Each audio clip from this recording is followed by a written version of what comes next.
मेरा नाम कीर्ति है। मुझे जिंदगी ने क्या से क्या बना दिया था। मैं तो बहुत ही नॉर्मल सी लड़की थी, ना कभी घर से बाहर निकली थी और ना ही मुझे बाहर की दुनिया के रंग ढंग के बारे में कोई आइडिया था। मगर मेरे साथ जो हुआ उसने सब कुछ बदल कर रख दिया था। मैं सोच भी नहीं सकती थी कि जिंदगी मुझे एक ऐसे मोड़ पर ले जाएगी जहां पर मैं अपने आप को कभी पहचान नहीं सकूंगी। आज भी जब वो मुझे खौफनाक रात याद आती है तो मेरे रोंगटे खड़े हो जाते हैं, क्योंकि इसी रात की वजह से तो मेरी जिंदगी बदल गई थी और मैं भी हमेशा के लिए पूरी तरह से बदल कर रह गई थी। जिस फैमिली से मैं बिलोंग करती थी वहाँ के हालात शुरू से ही ऐसे नहीं थे जो बाद में खराब होते चले गए थे।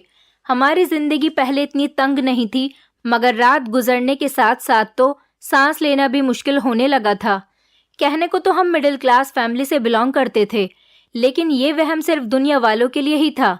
घर की चार दीवारी में तो 2 वक्त की रोटी खाना ही मुश्किल हो गया था। हाँ, ये भी सच है कि हमारे हालात शुरू से ही इतने बिगड़े हुए नहीं थे, बल्कि हम लोगों ने तो अपनी जिंदगी में बहुत अच्छा टाइम देखा था। दरअसल मेरे पिताजी एक बहुत बड़ी और खानदानी फैमिली से बिलोंग करते थे। मेरे पिताजी ने 5 बहन भाइयों के साथ अपनी जिंदगी गुजारी थी, मगर जब शादी के बाद उनकी पर्सनल लाइफ की स्टार्टिंग हुई तो उस टाइम वो बिल्कुल अकेले रह गए थे, क्योंकि हालात ही कुछ ऐसे बन गए थे। दुनिया वालों ने मेरे पिता को अकेला छोड़ दिया था। हालांकि उनका ना तो कोई कसूर था और ना ही उन्होंने कोई ऐसी गलती की थी जिसकी उन्हें सजा दी जाए। उन्होंने तो सिर्फ एक ऐसी लड़की को अपना नाम देकर उससे शादी की थी जो एक हादसे का शिकार हुई थी। ये उन दिनों की बात है जब मेरे पिताजी अपने माता पिता और बहन भाइयों के साथ दूसरे शहर में रहते थे। उनका एक बड़ा सा अपना घर था और दादा अपना एक ढाबा चला रहे थे, जहां पर दादा के तीनों बेटे भी उनके साथ देते थे। इस तरह काम भी बहुत अच्छा चल रहा था और जो कुछ भी वो कमा रहे थे वो सब घर में ही आ जाता था। मेरे पिता बहन भाइयों में चौथे नंबर पर थे। मेरे पिताजी से बड़े एक भाई और 2 बड़ी बहनें थीं और एक बहन मेरे पिताजी से छोटी थी। मेरे पिताजी की फैमिली में कोई भी पढ़ा लिखा नहीं था, यहाँ तक कि मेरे पिताजी से छोटे वाले मेरे चाचा ने भी स्कूल की शक्ल तक नहीं देखी थी। और ये सब कुछ इस वजह से था क्योंकि दादा और दादी बहुत ही पुराने ख्यालात वाले थे।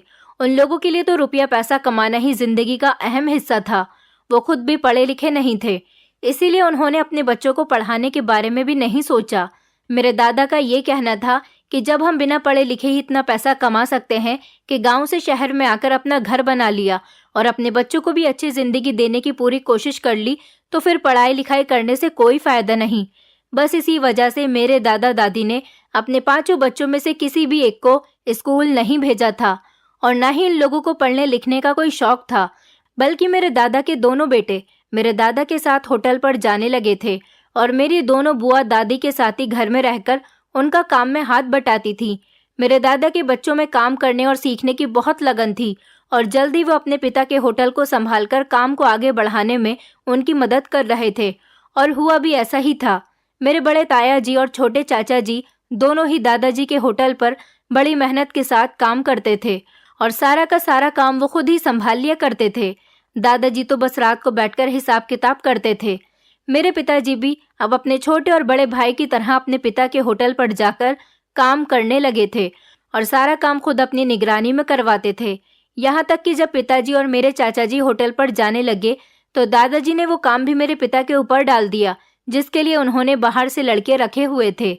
दादाजी का कहना था कि जब छोटे से छोटा काम मेरे बेटे खुद करेंगे तो उन्हें अपनी जिम्मेदारी का एहसास होगा, उन्हें पता चलेगा कि काम कैसे किया जाता है और तभी वो आगे चलकर ढाबे के लड़कों से काम करवा सकेंगे। ऐसे ही मेरे पिताजी के दोनों भाइयों ने काम संभाल लिया था, इसलिए पिताजी और चाचा को भी ये सब बिल्कुल भी अजीब नहीं लगा था। जिस टाइम पिताजी ढाबे पर जाने लगे थे उस टाइम उनकी उम्र 17 साल थी, जबकि मेरे चाचा जी 15 साल के थे। तब मेरे पिताजी 20 साल के हो गए। उन्हें कुछ पता ही नहीं चला और गुजरते हुए टाइम के साथ इतने सालों में उन्होंने बहुत कुछ सीख लिया था। बल्कि अब तो वो अपने पिता और भाइयों की गैर मौजूदगी में अकेले ही ढाबे को संभालने के लायक हो चुके थे। ढाबे के रिसेप्शन पर मेरे ताया जी और मेरे पिताजी बैठते थे, जबकि चाचा भी बाकी कामों को निपटाने में लगे रहते थे। जिस तरह से ढाबे और कामकाज में दादाजी की मर्जी चलती थी, इसी तरह घर और घर के मैटर्स में भी मेरे दादाजी की ही मर्जी चला करती थी और घर के सारे औरतों वाले मामलात मेरी दादी के हिसाब से चलते थे। इस मामले में तो दादाजी भी दादी के मैटर में कोई दखलंदाजी नहीं करते थे और ना ही दादी अपने पति और अपने बेटों के मैटर में कुछ बोलती थी। दोनों पति पत्नी ने अपनी अपनी जगह अपनी अपनी जिम्मेदारियों को अच्छे तरीके से संभाल कर रखा हुआ था। बच्चों की परवरिश और उनकी जिम्मेदारी के बाद मेरे दादाजी की उनकी दोनों बड़ी बेटियों और बड़े बेटों की शादी करना था। दादी ने तो शुरू से ही सबसे इस बात को कह रखा था कि वो बहुएं भी अपनी मर्जी से लाएंगी और बेटियों के रिश्ते भी जहां उनकी मर्जी होगी वो वहीं पर तय करेंगी। दादी जी ने अपनी बात को निभाते हुए सबसे पहले अपने एक बड़े बेटे और बड़ी बेटी का रिश्ता देखा था। यहाँ तक कि ना उन्होंने अपने बेटे को लड़की की फोटो दिखाना जरूरी समझा था और ना ही अपने बच्चों की मर्जी जानने की कोशिश की थी। उन्हें पूरा यकीन था कि उनके बच्चे कभी भी उनकी मर्जी के खिलाफ नहीं जाएंगे और ऐसा ही हुआ था।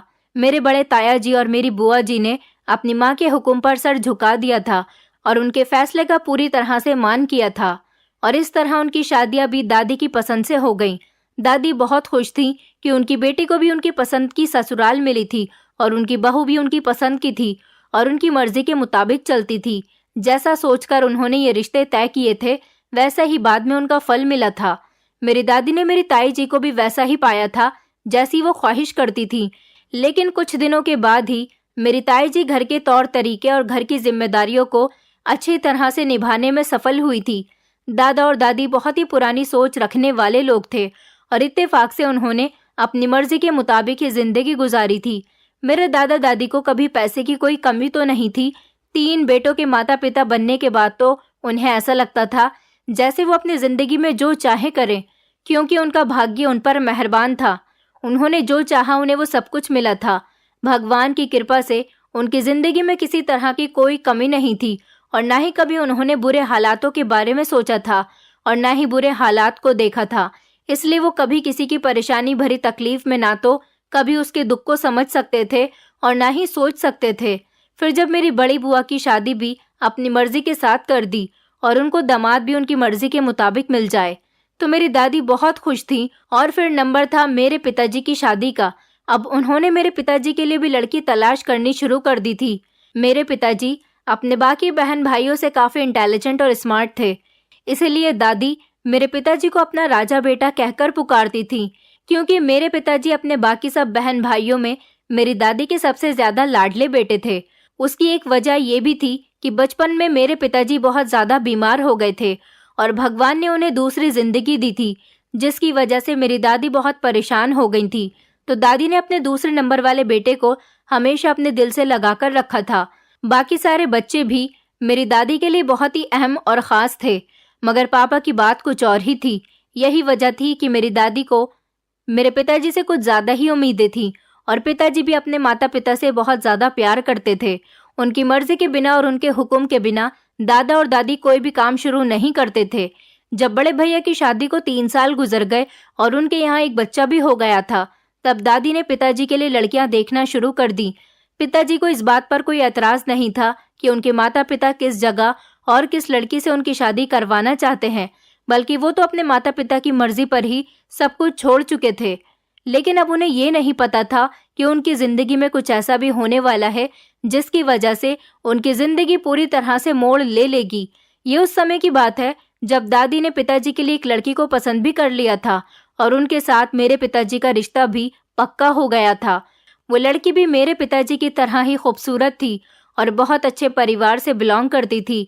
वो अपने माता पिता की इकलौती बेटी थी। उसके परिवार वाले काफी अमीर लोग थे, इसलिए दादाजी को अपने लाडले बेटे के लिए ये रिश्ता बिल्कुल परफेक्ट लग रहा था। इस रिश्ते में इनकार करने की कोई वजह ही नहीं थी। बड़ी खुशियों के साथ मेरे पिताजी का रिश्ता मेरी मम्मी के साथ फिक्स हो गया था और उसके बाद उन दोनों की खुशी खुशी एंगेजमेंट भी हो गई थी। मेरे पिताजी भी खुश थे क्योंकि मेरी मम्मी के अंदर कोई कमी ही नहीं थी। मेरी मम्मी देखने में अच्छी होने के साथ साथ बिहेवियर की भी बहुत अच्छी थी। मेरे पिताजी की खुशी का कारण यही था क्योंकि वो पहले भी मम्मी को देख चुके थे। दरअसल मेरी मम्मी मेरे दादाजी के दोस्त की बेटी थी और उन लोगों का एक दूसरे की फैमिलीज में काफी आना जाना तो नहीं था, लेकिन फंक्शंस में दोनों की फैमिली एक दूसरे के घर चली जाती थी। मेरे बड़े ताया जी और बुआ जी की शादी में मेरी मम्मी चली गई थी, तभी मेरे पिताजी ने मम्मी को देखा हुआ था। 1-2 बार ऐसा हुआ था कि दादी लड़की वालों के घर चली गई थी, तो मेरे पिताजी ही दादी जी को छोड़ने के लिए मेरी मम्मी के घर जाते थे। मेरे पिताजी और मम्मी की एंगेजमेंट के बाद सब कुछ बहुत अच्छा चल रहा था और शादी के सिर्फ 2 महीने ही रह गए थे और उनकी शादी की तैयारी चल रही थी। मगर 2 महीने पूरे होने से पहले ही मम्मी के साथ एक ऐसा हादसा हो गया था जिसके बारे में कभी किसी ने नहीं सोचा था। दरअसल मम्मी का क्लासमेट मम्मी को पसंद करता था और वो उनके ही पड़ोस में रहता था। वो मेरी मम्मी से शादी भी करना चाहता था, मगर मेरी मम्मी के माता पिता ने मेरी मम्मी का रिश्ता वहाँ पर नहीं किया, क्योंकि वो लड़का बहुत आवारा और पूरे मोहल्ले में बदनाम था और उसका उठना बैठना अच्छे लोगों में बिल्कुल भी नहीं था, बल्कि वो तो हमेशा अपने मोहल्ले में गुंडागर्दी करने के लिए फेमस था। इसलिए मेरे नाना नानी ने मेरी मम्मी का रिश्ता मेरे पिताजी के साथ फिक्स कर दिया था, ताकि उनकी बेटी का घर एक अच्छी जगह और अच्छे परिवार में बस जाए। मगर ये बात उस लड़के को हजम नहीं हुई थी और उसने एक दिन मौके का फायदा उठाते हुए मेरी मम्मी को किडनैप कर लिया था। जिस घर से जवान बेटी गायब हो जाए, वहां पर लोगों की उंगलियां बड़ी जल्दी उठ जाती हैं। लोग तसल्ली भले ही दें, लेकिन बदनामी हमेशा के लिए भाग्य बनकर रह जाती है। हालांकि जब मम्मी को किडनैप किया गया था तो उसके 2 दिन बाद ही मेरे नाना मम्मी को ढूंढकर उन्हें अपने घर पर लेकर आए थे, क्योंकि जिसने मेरी मम्मी को किडनैप किया था उसका पिता काफी इज्जतदार आदमी था। उन्होंने मेरे नाना जी का साथ दिया था और अपने बेटे के खिलाफ खड़े होकर मेरी मम्मी की न सिर्फ इज्जत बचाई, बल्कि मेरे पिताजी के सामने पूरे मोहल्ले के आगे हाथ जोड़कर माफी भी मांग ली थी और ये भी एक्सेप्ट कर लिया था कि ये गलती उनके बेटे की थी। मगर कोई भी इस बात पर यकीन नहीं कर रहा था कि जिस तरह से मेरी मम्मी गई थी वैसे ही वापस लौट आई है, और ये खबर मेरे दादा दादी तक भी पहुंच गई थी। जब मेरे दादा और दादी को ये बात पता चली तो वो मम्मी के घर वालों के पास उनसे मिलने के लिए और हमदर्दी जाहिर करने के लिए चले तो गए थे, लेकिन अब वो यहाँ पर मेरे पिताजी का रिश्ता करने को बिल्कुल भी तैयार नहीं थे। हालांकि मेरी नानी ने रो रो कर मेरी दादी के सामने अपनी बेटे के पवित्र होने की कसमें भी खा ली थी और मेरी दादी को हर तरह से यकीन दिलाने की कोशिश कर रही थी। मगर दादी का फैसला नहीं बदला था। उनका कहना था कि ये सच है कि तुम्हारी बेटी की इज्जत पर आंच नहीं आई है, मगर वो 2 दिन तक घर से बाहर ना जाने किस हाल में रही और लोग कभी भी इस बात को नहीं भूल सकते कि तुम्हारी बेटी 2 दिन के लिए घर से गायब हो गई थी। ऐसी माओं की वजह से आगे चलकर उनके बच्चे और खास तौर पर उनकी बेटियों की जिंदगी पर बहुत बुरा असर पड़ता है।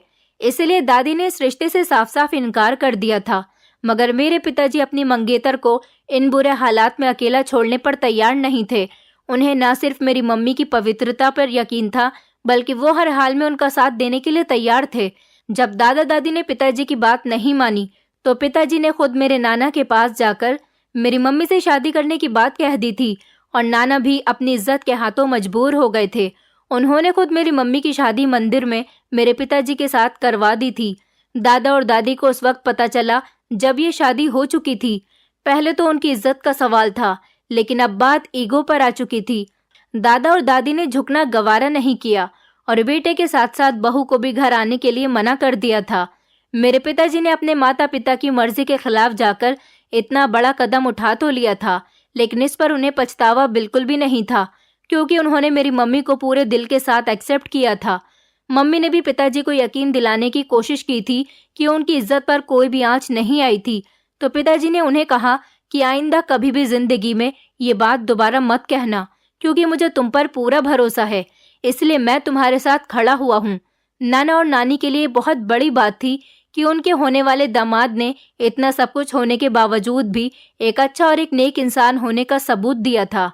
वो इस बात से परेशान थे कि पिताजी के घर वाले उनसे नाराज हो गए थे, मगर मेरे नाना नानी को अपनी बेटी के फ्यूचर को लेकर ज्यादा कोई फिक्र नहीं थी, क्योंकि नाना का अपना कारोबार था। उनके 2 होटल थे जिनसे उनकी काफी सारी कमाई होती थी, जिनमें से एक वो खुद चला रहे थे और दूसरे का पैसा भी उनके पास उनके बैंक अकाउंट में आता था। मेरी मम्मी तो वैसे भी मेरे नाना नानी की इकलौती औलाद थी। मेरे नाना का जो कुछ भी था वो सब कुछ मेरी मम्मी का ही तो था। इसलिए मेरे नाना ने मम्मी को अपने घर पर रहने के लिए ही कहा और अपना सब कुछ मम्मी के नाम पर कर दिया। मेरे पापा अपने ससुराल में रहना तो नहीं चाहते थे, मगर वो ये भी देख रहे थे कि उनके हाथ अब बिल्कुल खाली हैं, उनके पास कुछ नहीं बचा। और फिर मेरे पिता ऐसे भी नहीं थे कि पत्नी के माता पिता को अकेला छोड़ दें, इसलिए उन्होंने भी घर दामाद बनना एक्सेप्ट कर लिया था और नाना के साथ उनके बिजनेस को संभालने में लग गए थे। दूसरी तरफ मेरे दादा और दादी को इस बात पर बहुत गुस्सा आ रहा था, खास तौर पर दादी को, जो कि अपने लाडले बेटे से बहुत ज़्यादा गुस्सा थी। वो तो किसी भी हाल में अपने लाडले बेटे को माफ़ नहीं करना चाहती थी। उनके हुक्म पर ही बाकी सब बहन भाइयों ने भी मेरे माता पिता से सारे रिश्ते नाते ख़त्म कर दिए थे। हालांकि मेरे पिताजी अपनी शादी के बाद 2-3 बार ढाबे पर भी गए थे और घर में अपनी माँ से मिलने उनके पास भी गए थे, मगर उन्हें बेइज्जत करके उन्हें घर से भगा दिया गया था। दादी ने तो मेरे पिताजी को घर में घुसने की परमिशन भी नहीं दी थी। आखिरकार उदास होकर मेरे पिता ने किस्मत के इस फैसले को एक्सेप्ट कर लिया था और अपनी नई जिम्मेदारियों को निभाने में लग गए थे। 1 साल किस तरह से गुजर गया था कुछ पता ही नहीं चला। उसके बाद मेरी बहन इस दुनिया में आ गई। मेरी बहन के जन्म के कुछ महीने बाद ही मेरे नाना की मौत हो गई थी, तो दोनों होटल की जिम्मेदारी अब मेरे पिताजी पर आ गई थी। पिताजी अपने परिवार और अपनी गृहस्थी के साथ बहुत खुश थे, मगर उनका दिल बेचैन रहता था क्योंकि उनके माता पिता भी इसी शहर में रहते थे और बहन भाई भी। मेरे पिताजी को पता चला था कि दादा दादी ने उनके छोटे भाई की भी शादी कर दी है और उनकी शादी पर ना तो किसी ने मेरे पिताजी को बुलाया था और ना ही किसी ने याद किया था। मेरे पिताजी के लिए ये बात बहुत ही परेशान कर देने वाली बात थी कि एक ही शहर में रहते हुए ना तो वो अपने परिवार से मिल सकते थे और ना ही उनके पास जा सकते थे। हालांकि कई बार किसी न किसी जगह पर मेरे पिताजी का सामना अपने भाइयों के साथ कभी कभी हो जाता था, लेकिन वो लोग भी मेरे पिताजी से मुंह फेर कर चले जाते थे। इसलिए मेरे पिताजी ने फैसला किया कि वो इस शहर को छोड़कर कहीं और चले जाएंगे। उन्होंने मेरी मम्मी और नानी से ये बात कही तो वो दोनों पिताजी की बात पर राजी हो गई थी। उनका कहना था कि जैसे आपको ठीक लगे वैसा ही कर सकते हो। फिर मेरे पिताजी ने अपने दोनों होटल और घर बेचने का फैसला कर दिया था और दूसरे शहर में पिताजी ने एक बड़ा सा बंगला तैयार करके अपना वहीं पर बिजनेस सेट कर लिया था। इस सब में लगभग 6 महीने लग गए थे और मेरे पिताजी हमेशा के लिए उस शहर को छोड़कर दूसरे शहर में शिफ्ट हो गए थे। ये फैसला करना भी मेरे पिताजी के लिए आसान नहीं था, मगर अपने बच्चों की भलाई के लिए मेरे पिताजी ने ये कदम उठाया था, क्योंकि वो नहीं चाहते थे कि उनके बच्चे बड़े हो जाएं तो उन्हें उनके ददीहाल की तरफ से ऐसे बिहेवियर्स का सामना करना पड़े। दूसरे शहर में जाकर रहना और बसना इतना आसान नहीं था। शुरू शुरू में तो किसी का भी दिल नहीं लगता था, जबकि नानी तो बीमार रहने लगी थी। उनकी सारी जिंदगी जहां गुजरी थी अब वो वहां से काफी दूर आ गई थी, मगर बच्चों की खुशी के लिए उन्होंने ये कड़वा घूंट भी पी लिया था। मेरे पिताजी ने जैसे तैसे अपना बिजनेस शुरू किया और हर हालात में खुश रहना सीखा और अपनी जिंदगी की शुरुआत की। मेरी मम्मी का भी वही हाल था। वो तो मेरे पिताजी से इतना प्यार करती थी कि कभी उनकी मर्जी और पसंद के खिलाफ उन्होंने कपड़े तक नहीं पहने थे। हालांकि मम्मी पर किसी भी तरह की कोई रोक टोक या पाबंदी भी नहीं थी। इस सब के बावजूद भी मम्मी कोशिश करती थी कि वो हमेशा पिताजी की मर्जी के मुताबिक ही चले। मेरी मम्मी पापा ने कभी भी एक दूसरे से झगड़ा नहीं किया था और ना ही मेरे पिताजी ने मेरी मम्मी को कभी उनके बीते हुए कल के बारे में कोई बात करने दी थी। और फिर नए शहर में बसने के बाद तो ये चांस भी खत्म हो गया था कि कोई जानने वाला या रिश्तेदार उनके जख्मों पर नमक छिड़के। इसीलिए मेरी मम्मी और पिताजी का दिल बहुत सुकून से था कि कम से कम उनके बच्चों को तो ये सब कुछ नहीं सहना पड़ेगा। कुछ महीनों के बाद मम्मी और पिताजी की जिंदगी में एक नया फूल खिला और फिर मैं दुनिया में आ गई। हम दोनों बहनों से पिताजी और मम्मी बहुत ज्यादा प्यार करते थे। नानी हम दोनों बहनों पर अपनी जान छिड़कती थी।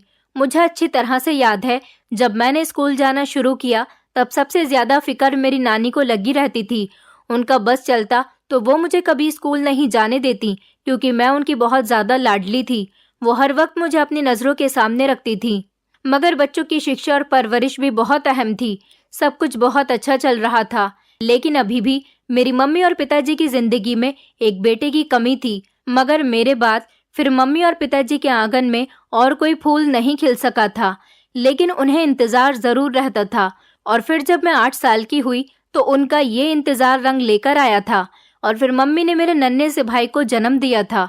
हमारी नानी भी ये खुशी देखकर भाई के जन्म होने के 2 साल बाद इस दुनिया से चली गई थी। मेरे पिताजी और मम्मी की जिंदगी बिल्कुल सेट हो गई थी। उनका अपना बड़ा सा बंगला था और बिजनेस भी अच्छा चलने लगा था। घर में किसी चीज की कोई कमी नहीं थी। बेटियों के साथ साथ मेरे माता पिता का एक बेटा भी घर की रौनक में बढ़ोतरी कर रहा था। हमने अपनी जिंदगी में बहुत सारी फैसिलिटी और खुशियां देखी थी। पिताजी हमारे खाने पीने और हमारी हर चीज का बहुत ध्यान रखते थे। हमें तो रोज जूस पीने की भी आदत हो गई थी। स्कूल की चीजों के अलावा हमारे कपड़े जूते भी पिताजी और मम्मी खुद मार्केट से खरीद कर लाते थे। हमारी जिंदगी अच्छी और सुकून भरी गुजर रही थी और ये सब कुछ मेरे पिताजी की मेहनत की वजह से हो रहा था। खुशी और राहत भरी जिंदगी गुजारते हुए हमने कभी सोचा ही नहीं था कि हमें कभी मुश्किलों का भी सामना करना पड़ेगा। स्पेशली मेरे साथ आगे चलकर क्या होने वाला था, ये तो किसी को कुछ भी नहीं पता था। वैसे तो मैं शुरू से ही बड़ी खामोश बिहेवियर की लड़की थी। हालांकि मेरे भाई बहन ऐसे नहीं थे और ना ही घर में कुछ ऐसा था जिसकी वजह से मैं ऐसी बन गई थी। बस मैं नेचुरली तौर पर ऐसी ही थी। मुझे ज्यादा लोगों में घुलना मिलना बोलना कुछ भी पसंद नहीं था। स्कूल में भी मेरे फ्रेंड्स बहुत कम थे, जबकि मेरे भाई बहन तो हर किसी से दोस्ती कर लिया करते थे। मेरी दीदी मुझसे 2 क्लास आगे थी और हम दोनों के बिहेवियर में इतना फर्क था कि देखने वाले यकीन ही नहीं करते थे कि हम दोनों बहनें हैं। जैसे जैसे हम बड़े होते जा रहे थे, मेरी वही आदत बढ़ती चली जा रही थी। यहाँ तक कि मेरी बहन 10th क्लास में और मैं 8th क्लास में पहुँच गई थी। वो तो अब मुझे समझाती थी कि ये दुनिया ऐसे लोगों के लिए नहीं बनी। ऐसे लोगों के लिए नहीं बनी जैसी तुम हो। दुनिया वाले तो तुम जैसों को कच्चा खा जाएंगे और डकार भी नहीं लेंगे। मगर मुझे अपनी दीदी की बातों पर हंसी आ जाती थी। मैं उन्हें हमेशा एक ही जवाब देती थी कि मैं जैसी हूँ वैसी ही ठीक हूँ। मेरे साथ मेरे पिताजी हैं, इसलिए कोई मेरा कुछ नहीं बिगाड़ सकता। मेरी दीदी मुझे हमेशा समझाने की कोशिश करती थी तो मैं उन्हें चुप करवा देती थी। मेरी बहन जैसे ही 12th तक पहुंच गई और मैं 10th में आ गई, उस टाइम एक रोड एक्सीडेंट में मेरे पिताजी की मौत हो गई थी। ये दुखों का पहाड़ हम पर इस तरह से टूटा था कि हमें अपना भी होश नहीं था। मेरी मम्मी तो जैसे शॉक में चली गई थी। उन्होंने कभी नहीं सोचा था कि वो पिताजी के बिना इतनी लंबी जिंदगी गुजारने पर मजबूर हो जाएंगी। मगर सच तो यही था कि हम सब का सहारा हमें दुनिया में अकेला छोड़कर चला गया था और अब हमें उनके बिना ही जिंदा रहना था। ऐसा तो हमने कभी नहीं सोचा था, मगर अब हमारे पास कोई दूसरा ऑप्शन भी तो नहीं बचा हुआ था। शुरू में मेरे पिताजी के साथ बिजनेस करने वाले और उनके पार्टनर ने पिताजी का बिजनेस संभालने की कोशिश बहुत की, मगर फिर कुछ दिनों बाद उन्होंने भी पैसों के लालच की वजह से मेरे पिताजी के ऑफिस की एक एक चीज को धोखे से अपने नाम कर लिया था, जिसकी वजह से मेरे पिताजी का बिजनेस ठप हो गया था और अब मेरे पिताजी का बिजनेस पूरी तरह से खत्म हो चुका था। अब हमारे पास 2 होटल में से एक होटल बचा हुआ था, उसको मेरी मम्मी ही चला रही थी। लेकिन मेरे पिताजी के बिजनेस पार्टनर ने मेरे पिताजी के दूसरे वाले होटल पर भी कब्जा कर लिया था। अब हमारे पास सिर्फ एक दुकान ही बची हुई थी, जिसे मम्मी ने कहा कि हम इसे किराए पर दे देते हैं ताकि हमें हर महीने किराया मिलता रहे तो हमारा गुजारा करने में आसानी होगी। लेकिन ये हम सब घर वालों के लिए बहुत बड़ा झटका था। हम पूरी तरह से बर्बाद हो चुके थे। एक ही पल में आसमान से हम लोग जमीन पर आ गए थे। खास तौर पर मेरे पिताजी के जाने के बाद तो मैं बिल्कुल ही खामोश हो गई थी। मेरे दिल में तो एक डर सा बैठ गया था, क्योंकि स्कूल से आते जाते हुए अक्सर रास्ते में एक लड़का हमारा पीछा करने लगा था, जिसकी वजह से एक अनजाना सा डर मेरे दिल में बैठ गया था। मुझे ऐसा लगने लगा था जैसे पिताजी के बिना मैं एक कदम भी नहीं चल सकती। हालांकि मेरे पिताजी को दुनिया से गए हुए 1 साल होने वाला था। मेरी दीदी हमेशा मेरे साथ रहती थी, इसलिए मैंने स्कूल जाना बंद नहीं किया था। लेकिन जैसे ही मेरी बहन का इंटर कंप्लीट हो गया था और वो घर बैठ गई थी, तो मेरे लिए जैसे परेशानियों का एक पिटारा खुल गया था। अब मैं स्कूल तो जाती थी और कुछ लड़कियां भी मेरे साथ होती थी, लेकिन मैं बहुत ज्यादा डरती थी। मैंने मम्मी से कहा कि मुझे आगे नहीं पढ़ना, मगर मम्मी मुझे इंटर कंप्लीट करने के लिए कहती रहती थी। एक दिन स्कूल जाते हुए उस लड़के ने मेरा रास्ता रोक लिया। मैं बहुत ज्यादा परेशान हो गई थी और डर की वजह से दूसरे दिन मैंने स्कूल जाने का नाम तक नहीं लिया था। इस डर की वजह से मेरी तबीयत ही खराब हो गई थी। मम्मी ने पूछा तो मैंने मम्मी को सारी बात बता दी थी। मम्मी ने कहा कि वो खुद रोज मुझे स्कूल छोड़ने के लिए चली जाया करेंगी और वापस भी वो मुझे खुद स्कूल से लेने के लिए आ जाया करेंगी। लेकिन मेरा दिल ही नहीं मानता था। फिर मम्मी ने भी मजबूर होकर मुझ पर जोर डालना छोड़ दिया था। वैसे भी हमारे घर के हालात अब इतने अच्छे नहीं थे कि हम रिक्शे का किराया अफोर्ड कर सकते, और पैदल आना जाना अब मेरे बस की बात नहीं थी। मैंने स्कूल छोड़ दिया था। उसके बाद भाई था जो पढ़ रहा था और मम्मी उसे हर कीमत पर पढ़ा लिखाकर उसके पैरों पर खड़ा करना चाहती थी। 1 साल बाद मेरी मम्मी ने मेरी बड़ी बहन की शादी कर दी थी। उसकी शादी हमारे घर के करीब नहीं हुई थी। लड़के की फैमिली बहुत अच्छी थी और उन्हें किसी तरह का कोई दहेज भी नहीं चाहिए था। लेकिन फिर भी मेरी मम्मी ने हमारा बंगला बेचकर मेरी बहन की शादी कर दी और उसे दहेज भी दिया था ताकि उनकी बेटी सुखी रह सके। और बंगला बेचकर हमने छोटा मकान खरीद लिया था। हम उस मकान में रहने लगे थे। मेरी दीदी अपने ससुराल में बहुत खुश थी, पर मेरी मम्मी के दिल को सुकून नहीं मिल रहा था। एक तो उन्होंने अपना पहला कर्तव्य पूरा कर दिया था, दूसरा मम्मी को जैसे तसल्ली हो गई थी क्योंकि मेरी बहन अपने पति के साथ हर हफ्ते हमारे घर पर आती जाती रहती थी। मेरे जीजू बहुत अच्छे थे और वो मम्मी की भी बहुत इज्जत करते थे। दिन इसी तरह से गुजर रहे थे, जैसे तैसे हमारी जिंदगी कट रही थी। लेकिन भाई की पढ़ाई के खर्चे बढ़ने की वजह से गुजारा करना हमारे लिए बहुत मुश्किल होता जा रहा था। हमारे मोहल्ले की कुछ लड़कियां और औरतें फैक्ट्री में नौकरी किया करती थी। मम्मी ने मुझे भी फैक्ट्री के काम करने के लिए कहा था ताकि घर के खर्चे में कुछ आसानी हो जाए। और फिर मम्मी को मेरी शादी के लिए भी तो कोई ना कोई इंतजाम करना ही था। पहले तो मैंने मम्मी को साफ मना कर दिया कि मैं घर से बाहर निकलकर नौकरी नहीं कर सकती, लेकिन मम्मी ने मुझे समझाया कि जो काम वो मेरे लिए बता रही है वहाँ पर सारी औरतें और लड़कियाँ ही काम करती हैं और फिर मुझे वहाँ जाने में भी कोई परेशानी नहीं होगी, क्योंकि फैक्ट्री की गाड़ी रोजाना रोड पर आ जाती थी और गली की सारी औरतें और लड़कियां वहीं से जाकर गाड़ी में बैठ जाती थीं। फिर मैंने मजबूर होकर नौकरी के लिए हाँ कर दी थी। तो मम्मी ने मोहल्ले की एक औरत से बात करके मुझे भी फैक्ट्री में काम करने के लिए भेजना शुरू कर दिया था, जहाँ पर लेडीज कपड़ों का काम होता था, जिसमें औरतें और लड़कियों के अलग अलग तरह के यूनिट अलग अलग काम करते थे। काम तो इतना ज्यादा मुश्किल नहीं था, इसलिए मैं जल्दी ही सीख गई थी। वहाँ का माहौल भी बहुत अच्छा था। सारी औरतें और लड़कियां बहुत ही बेफिक्री के साथ काम कर लेती थीं। लेकिन मेरे लिए प्रॉब्लम ये थी कि फैक्ट्री का सुपरवाइजर एक मर्द था। हालांकि मैं सोच रही थी कि सुपरवाइजर भी औरत होगी तो मुझे बिल्कुल भी किसी मर्द से बातचीत नहीं करनी पड़ेगी। पहले तो मैं बहुत घबरा गई थी, लेकिन जब सुपरवाइजर ने बड़ी इज्जत और तरीके से मेरे साथ बातचीत की तो ये डर भी मेरे दिल से निकल गया था। वैसे भी सुपरवाइजर दिन में सिर्फ 1-2 ही चक्कर लगा लिया करते थे और सारा काम देखकर चले जाते थे और हर महीने हमें सैलरी देने के लिए अपने ऑफिस में बुलाया करते थे। वहां पर भी 5-5 लड़कियां करके ऑफिस में जाया करती थी। इसलिए धीरे धीरे मेरे दिल से डर निकलने लगा और काम करते हुए मेरा दिल भी लग गया था और हर महीने मुझे अच्छी खासी सैलरी भी मिल जाती थी। ये अपनी मर्जी थी कि आप 1 हफ्ते में पैसे लो या फिर 1 महीने में। शुरू के दिनों में तो हफ्ते में पैसे दिया करते थे, मगर मम्मी ने कहा कि तुम 1 महीने बाद ही पैसे लिया करो, ज्यादा अच्छा रहेगा। तो इसीलिए मैंने महीने में सैलरी लेनी शुरू कर दी थी। मुझे फैक्ट्री में काम करते हुए 5 महीने हो गए थे। घर से किसी न किसी औरत या लड़की के साथ मैं रोड पर चली जाती थी और वहां से फैक्ट्री की गाड़ी में बैठकर मैं फैक्ट्री आ जाती थी। काम भी सारी औरतों के बीच ही होता था और इन सब लोगों के साथ मिलकर मैं आराम से अपनी नौकरी करती रही। मेरी मम्मी को भी मेरे काम करने से घर के खर्चे में काफी मदद मिल रही थी। मुझे नौकरी करते हुए जब 1 साल हो गया तो एक दिन मम्मी ने मुझसे शादी की बात कह दी। मैंने मम्मी को ये कहकर मना कर दिया कि अगर मैं इतनी जल्दी शादी कर लूंगी तो आपके साथ घर के खर्चे में आपकी कौन मदद करेगा। अभी तो मेरा भाई 8th क्लास में ही था।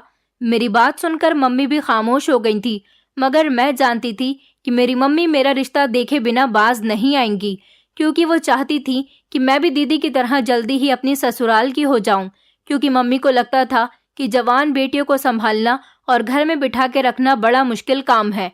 मम्मी हमेशा से मुझसे कहती थी कि तुम दोनों बहनों की शादी करने के बाद मैं अपने बेटे के साथ जैसे तैसे वक्त गुजार लूंगी और उसे पढ़ा लिखा कर किसी काबिल बना दूंगी, फिर मेरी जिंदगी की सारी परेशानियां भी खत्म हो जाएंगी। मगर मम्मी ये नहीं समझती थी कि मैं उन्हें अकेला नहीं छोड़ना चाहती थी। मुझे अपनी मम्मी को अकेला छोड़ने के बारे में सोचकर ही डर लग जाता था। मैं ये नौकरी करते हुए हालात से तो जंग लड़ ही रही थी, मगर ये जंग मैं अपने साथ भी लड़ रही थी, क्योंकि इतने महीने गुजारने के बावजूद भी मेरे अंदर बिल्कुल भी कॉन्फिडेंस पैदा नहीं हुआ था। सुपरवाइजर से अभी तक बात करते हुए मैं बहुत ज्यादा झिझकती थी और जब इंचार्ज से बात करनी पड़ जाती थी तो मेरे हाथ पैर ठंडे पड़ जाते थे और मेरा शरीर बुरी तरह से कांपने लगता था, क्योंकि वो सुपरवाइजर जैसा लगता था वैसा नहीं था। उसकी नज़र में कुछ तो अजीब सा था, मुझे बेचैन कर जाता था। मेरा दिल चाहता था कि मैं इंचार्ज के सामने ना जाऊं, मगर नौकरी करते हुए तो न दिल की सुनी जाती है और न ही मानी जाती है। मैंने जब से नौकरी शुरू की थी, मैं हमेशा ही दिन की शिफ्ट में काम किया करती थी और मैंने कभी ओवर टाइम भी नहीं किया था। हमारे यूनिट का सुपरवाइजर भी शायद इस बात को समझता था कि मैं कभी ओवर टाइम नहीं करती, इसलिए उसने कभी मुझे नाइट शिफ्ट करने के लिए नहीं कहा था और ना ही ओवर टाइम की एडवाइस देता था। जबकि मेरे साथ काम करने वाली काफ़ी सारी लड़कियां नाइट शिफ्ट भी करती थी और ओवर टाइम करना भी पसंद करती थी, क्योंकि उससे उनको ही फ़ायदा होता था और सैलरी में उनको पैसे बढ़े हुए मिलते थे। मगर इंचार्ज ने एक दिन बाकी सारी लड़कियों के साथ साथ मुझे भी ओवर टाइम करने की एडवाइस दी और ये बात उन्होंने मुझे अलग से अपने ऑफिस में बुलाकर कही थी।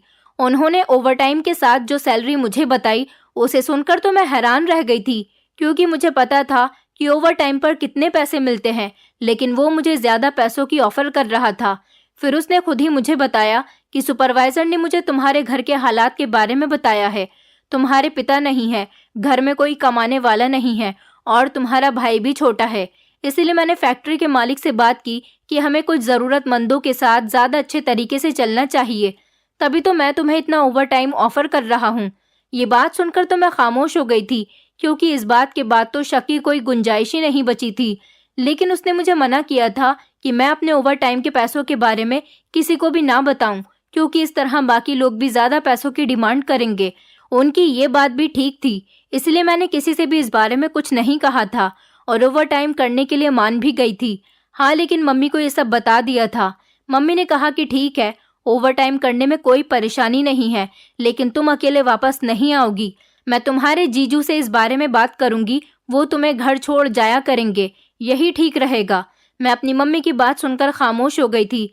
मैंने ओवर टाइम करना शुरू कर दिया था, लेकिन पहले 2-3 दिन तो मुझे गाड़ी में ही वापस आना पड़ा था, क्योंकि इस टाइम पर मेरे साथ 4-5 लड़कियां भी होती थी जो मुझसे पहले स्टॉप पर ही उतर जाती थी। मैं अपनी गली के नुक्कड़ तक गाड़ी में अकेली होती थी।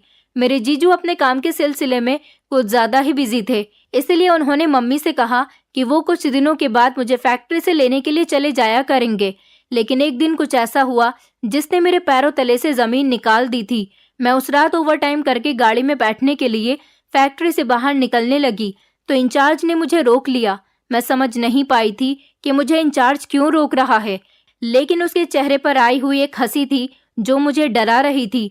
मैं चोरी छुपे वहां से निकली थी कि इंचार्ज मेरे पीछे पीछे आ गया। इस वक्त मैं गाड़ी के गेट से निकल चुकी थी, लेकिन गाड़ी का दरवाजा खुला हुआ था।